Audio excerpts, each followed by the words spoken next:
Hi friends, இன்றைக்கி கிட்ஸோட lunch and snacks recipe என்னன்னு சொல்லிட்டு பார்ப்போம். லஞ்ச் வந்து பசங்களுக்கு சாதம் வச்சுட்டு பாப்பாவுக்கு வந்து தயிர் சாதம் செப்பரேட்டாக ரெடி பண்ணிட்டேன். அவள் வந்து புளி சாதம் சாப்பிட மாட்டா, காரமாக இருக்குது அப்படின்னு சொல்லிட்டு அதனால் தயிர் சாதம் ரெடி பண்ணிட்டேன். அவளுக்கு தொட்டுக்கிறதுக்கு எக்கு கொஞ்சமாக பெப்பர் சால்ட் போட்டு பண்ணியிருக்கேன். வேறு எதுவும் போட்டிருக்க மாட்டேன். மஞ்சத்தூள், பெப்பர் சால்ட்டு, பெப்பர் ரொம்ப கம்மியாக போட்டு செஞ்சுருப்பேன்.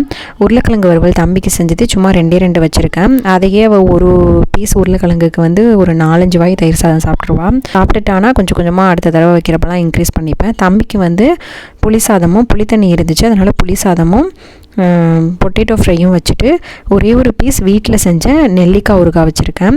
ஸ்நாக்ஸுக்கு வந்து குக்கும்பர் கொஞ்சமாக சாட் மசாலா போட்டு வச்சுட்டு அது கூடவே வந்து நிலக்கடலை ஊற வச்சு வேக வச்சு உப்பு போட்டு வேக வச்சு வச்சுருக்கேன். அதை வச்சுட்டேன் அவனுக்கு. ஈவினிங் ஸ்நாக்ஸுக்கு பன்னீர் 65 மாதிரி போட்டிருந்தேன், அதை தான் ஈவினிங்க்கு வச்சுருக்கேன். இதுதான் நான் இன்றைக்கி பசங்களுக்கு கொடுத்து விடுறேன். இங்கே வந்த பிறகு எனக்கு ஸ்கூலில் ரொம்ப பிடிச்ச விஷயம்னா, இங்கே வந்து அவங்க ஸ்கூலில் வந்து கண்டிப்பாக வந்து லஞ்சு ஸ்நாக்ஸ்லாம் ஃபுல்லாக ஃபினிஷ் பண்ண சொல்கிறாங்க.